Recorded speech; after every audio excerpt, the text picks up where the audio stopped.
Good morning.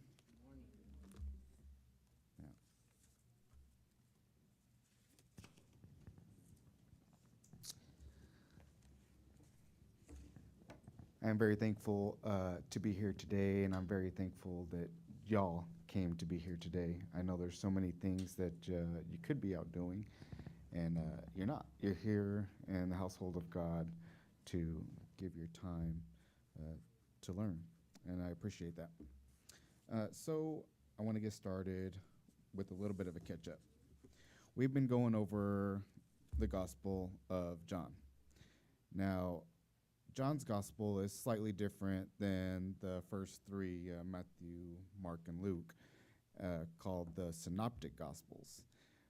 They're called the Synoptic Gospels because they have a similar structure, a similar content, similar wording, but John's Gospel is just a little bit different. And John tells us his purpose in writing his gospel so that you might believe. So that you might believe in what? Believe in Jesus, the Son of God. You know, and we've gone over several different titles and names that he has given us for him. We've heard him called the Word. We've heard him called the Lamb of God who takes away the sins of the world. We've heard him called the living water. We've heard him called Rabbi. We've heard him called the Christ so far in our gospel. Uh, so these are just some of the things that we have gone over so far. And I want to show that my lesson today is a faith that grows. You know, it may start off small, it may start off non existent, but over time it can mature into an amazing, confident, reassuring faith, and how such a great blessing that is. Um, so in chapter 2, I believe it was, we see Jesus' first miracle that was recorded in John's gospel, where he changed the water into wine. Now, what an amazing miracle to record, and how we see that Jesus has power over the physical because he changed water into wine, so he's not limited by physicality. I don't know of anybody else that could do this other than a filtration process. You know, it takes some time. It's not just a miraculous thing that happens. So in chapter 2, verses 13, it says, oh, after he turns water into wine, the Passover begins. And so Jesus makes his way to Jerusalem. The reason I'm bringing this up is because he, in verse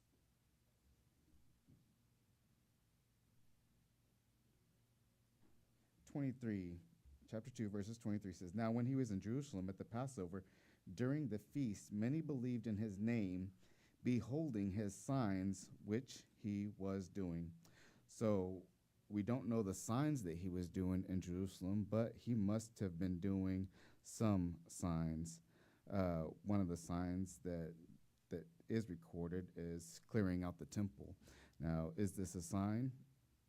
I believe it is, you know, because it brought to mind his disciples remembered there will be zeal for his house. And so I believe this is a sign, but I also believe that he was doing other signs there. Now, in chapter 3, we go over a story about Nicodemus who comes to Jesus. And, let's see, where was that? I'm sorry. 3, 2. Oh, wait, it's called. Oh, and again, we see that he was doing signs because Nicodemus says, Rabbi, we know that you have come from God as a teacher, for no one can do these signs that you do unless God is with him. So obviously, he must have been doing signs because Nicodemus addresses it. You know, you must be from God because you are doing these signs. Uh, Again, signs is for establishing the message and the messenger. It's establishing a faith into who that person is and what they can do. He's not just doing signs just for the sake of doing signs. There is a purpose behind these things that he does. And chapter 2, verse 23 says, in John, oh, wait, I'm sorry.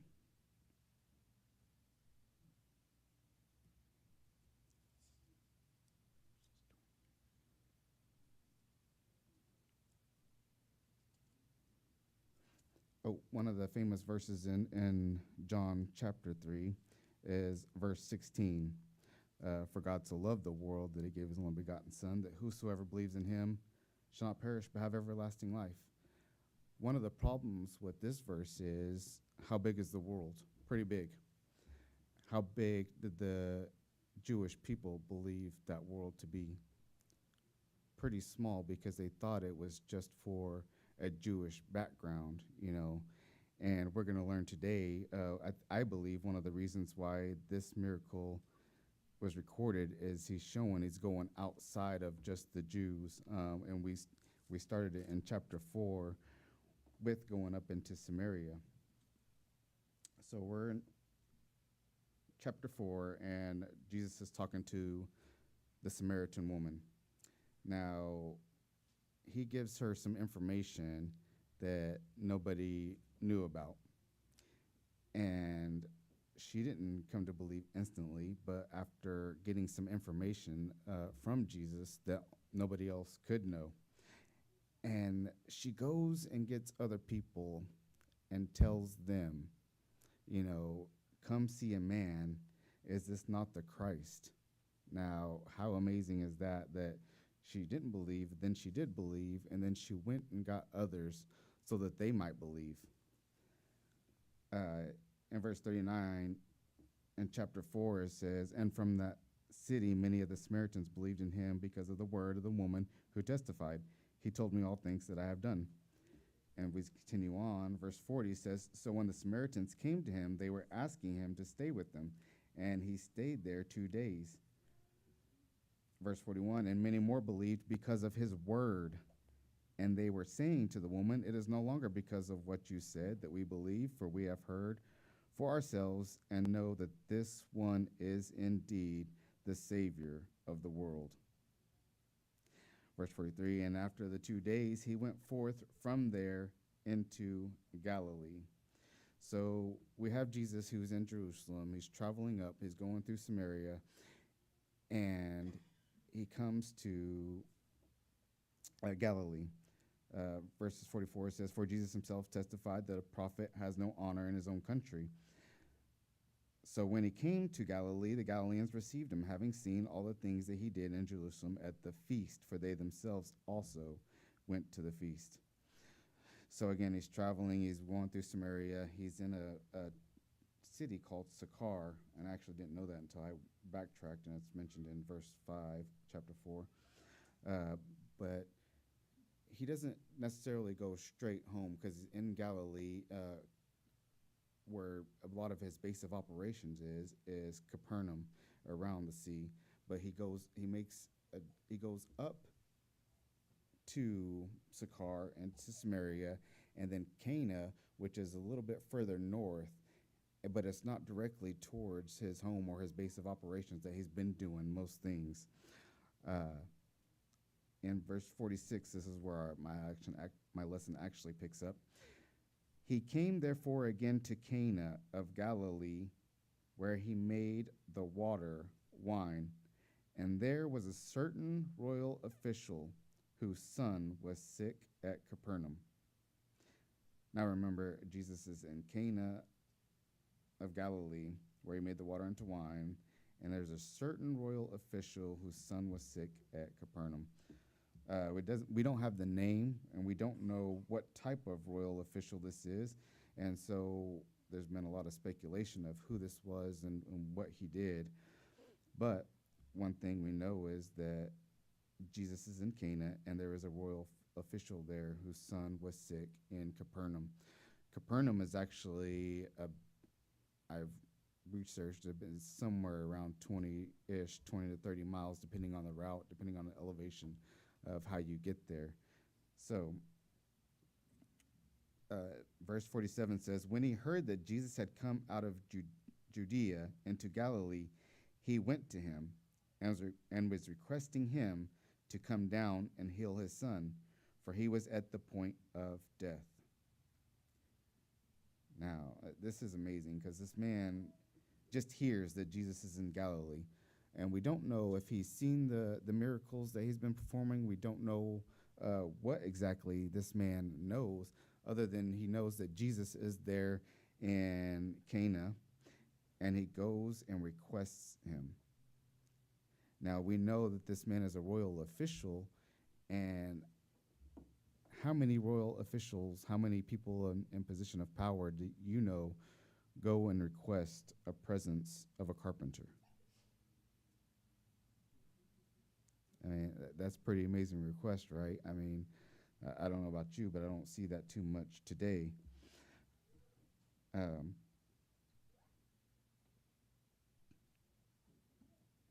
verse 48 says, Jesus therefore said to him, unless you people see signs and wonders, you simply will not believe. Now, this sounds like a pretty harsh rebuke to this person. However, I don't think he's just given a rebuke to this individual, because he says you people, turning it into plural.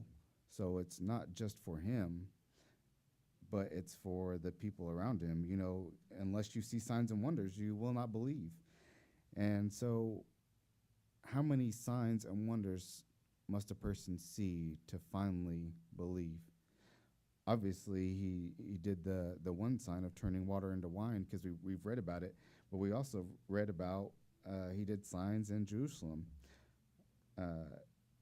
But how many signs do we have to see before we believe? These people are always just one more, just one more, just one more, and it seems like it's never enough. I mean, at least that's the way I take it. I don't know about you, but that's the way I read it, because they're still not believing, and yet they've heard, they've seen, and they're still an unbelieving people. Verse 49 says, the royal official said to him, sir, come down before my child dies. So this man has already been asking Jesus, and Jesus has told him, you know, unless you see signs and wonders, you will not believe.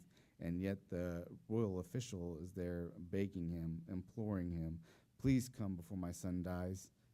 You know, he assumes that Jesus has to be there to heal his son, because he's begging him, please come and heal my son.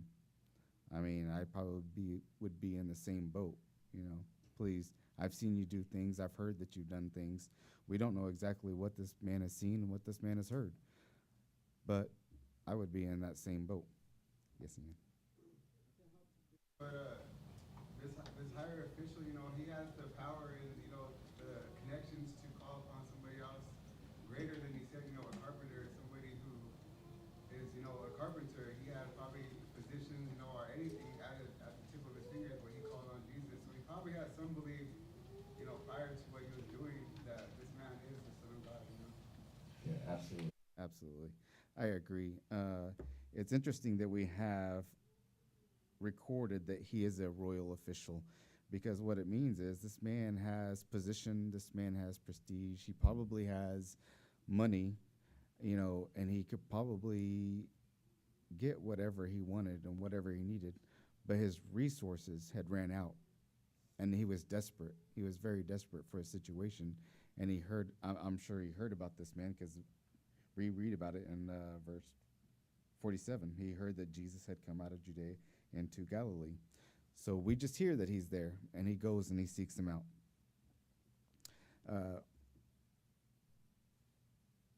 Verse 50. Jesus said to him, go your way, your son lives. The man believed the word that Jesus spoke to him, and he started off. Now, this is amazing to me because didn't he believe already? If he didn't believe already, why is he there asking Jesus to come heal his son?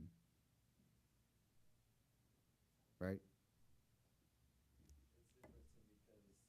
He's willing to come all the way down there to get him.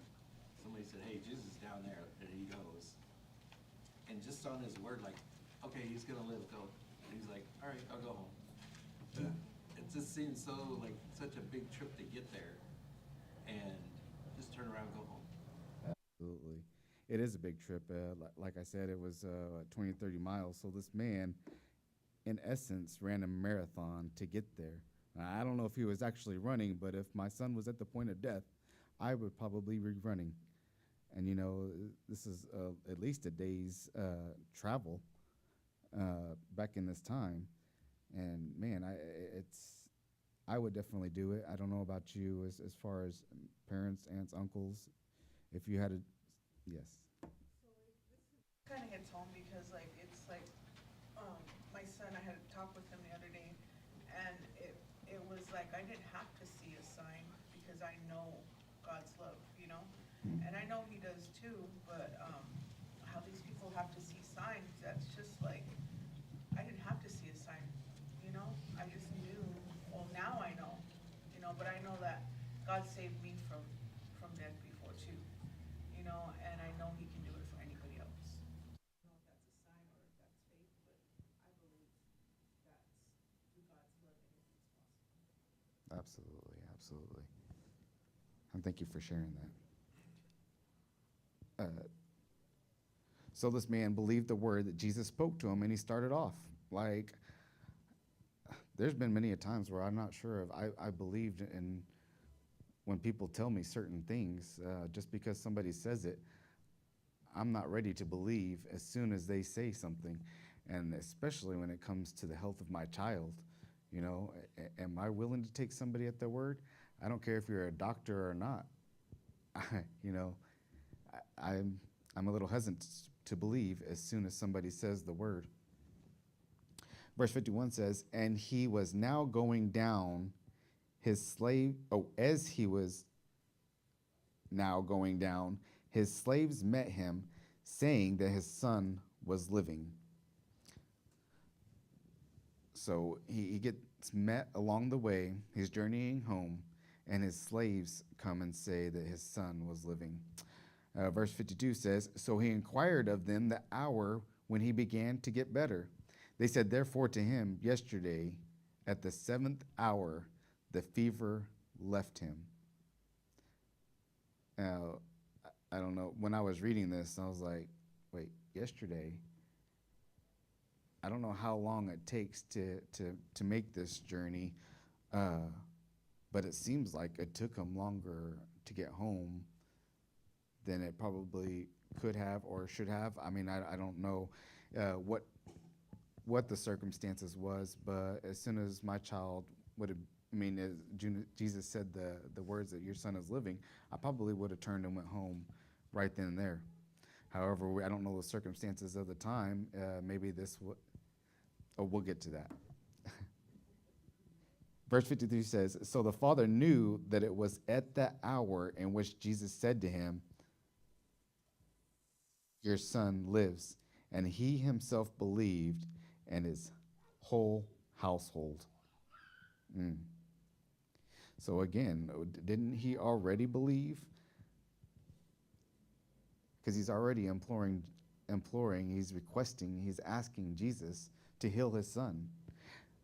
But it says that he believed in this verse. I mean, and he himself believed, and his whole household. But how deep, how much more did his faith grow in knowing that his son was living, because they told him at what time his son, yesterday at the 7th hour, the fever left him. So they tell him the time, he believes, and how much more his faith must have grown. Not only did his faith grow, but it says his whole household. So he must have shared this story.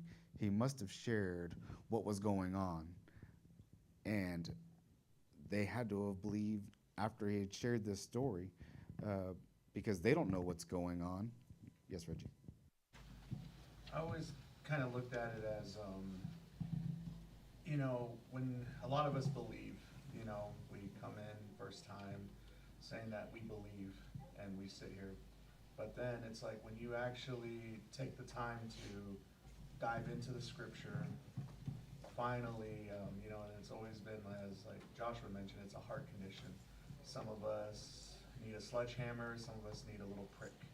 And it can go and actually open us up to so many things. But the thing that really changes a lot of this is being baptized, being humble enough to know that I don't just say I accept God into my heart. No, you go and actually say, I want to be baptized because I went through the scripture, saw what I needed to do, you know, to be a Christian, to follow God.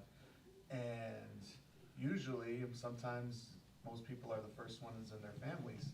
And then usually, just like this story here, what happens, they start to see the changes and what happened. And then, as it says, they start to believe eventually. So there is a lot of stuff that we have to do to go and get to that point. But then there's also our faith, you know, our long walk back home, knowing that after our baptism and coming to God, that we have to go and realize that, you know, we know that he's going to take care of us no matter what's waiting for us at the end of the road. Absolutely, absolutely. And it all starts somewhere, right? And it takes a little bit more out of certain individuals. Yes, Ian? Yeah, kind of going off of what he said too, you know, it just makes me think to like how and today, you know, with us being here, you know, how we have those who are new in their faith too, you know, and then we have those killers that are living proof of, you know, what God can do in your life if you allow him to. And, you know, we all believe, you know, and then we all have those too that are struggling with their belief too, you know, and it's just so relatable to today because, you know, we have, you know, multiple people in here, you know, myself included, you know, who were once part of a lifestyle that no longer exists, but it's only through the power of God that we're able to, you know, show up anytime, and, you know, live the life that we live now.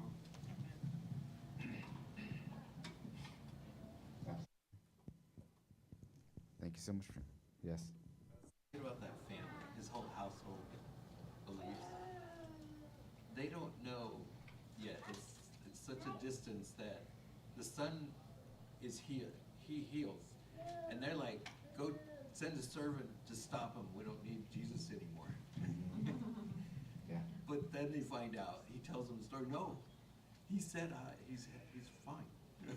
Yeah, exactly. So they don't know the whole story at the beginning, but when they hear, no, I did talk to Jesus and he healed him. Yeah. Isn't that amazing? Because the father doesn't know what's going on back at Capernaum, you know, and they don't know what's going on with the father. They don't know that, you know, what Jesus said. All they know was that their son got better. The fever left him. And if it had been me, if I had been there, I'm sure they probably had lots of things going on. Herbal teas, probably smoke, probably whole kinds of different things. And all they know is their son got better at a specific time. Like it was nothing. And so if I would have been there, I probably would have accredited it to many different things. Like, well, you know, we had a rabbi over and he was praying. We had the censers going, the smoke, and it, well, you know, in traditionalism, we say smudging, you know, he got smudged. So, you know, the evil spirits left him. And so a whole mess of things that we could have been mentioned, but we don't know exactly what happened until his father gets home and he shares what happens. Because we read about, the father asked him, well, what time was it? Well, it was about the 7th hour. So we know specifically that he got better. Yes. I think my Bible did some research, so it says 1 o'clock. Yeah, that would. Yeah, it would be 1 o'clock if we're going off of Jewish time, I believe. If it was Roman time, then it would have been 7 p.m. So it probably was more likely 1 p.m. And that would actually put it in line where, why didn't he go back as soon as he was told? you know, he probably came to the conclusion that he couldn't get home before dark, and that's when a lot of thieves, that's when a lot of robbers, that's when a lot of not so good characters come out, and so that's a possibility of why he set off his trip for a little bit later. So you're quite right. Verse 54 says, "This is again a second sign that Jesus performed when he had come out of Judea into Galilee." So is this the second sign of all the things that he did? Probably not, but this is the second sign that is recorded for us in the Gospel of John. And again, John is trying to show us that who Jesus is. He's writing this for a purpose. He's given us, you know, examples. And I actually came up with this. I did a little study and I showed it to Josh, and he was like, "You need more." I was like, "Oh, okay." And it was going to take about 5 minutes, and I think I have about 5 minutes left. So let me just quickly go over this. So I'd like you to silently recall a time that you had to trust God without proof. And for me, that's hard to do. I don't know about you, but I question pretty much everything. I had a child who was born at 26 weeks. She was premature, and when she was born at 2 pounds, 5 ounces. She could fit in the palm of my hand. She got down to 1 pound, 15 ounces, and I thought there's no way that she could survive. Matter of fact, I seen her when she came out of her mom, and I was just distraught. You know, I just knew that she wasn't going to make it. And man, it drove me to prayer. And matter of fact, we had to go.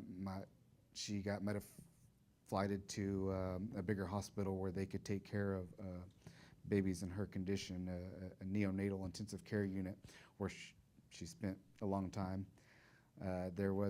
We met another couple their child was born at 26 weeks, and we were there with them for about a week, and their child had passed away.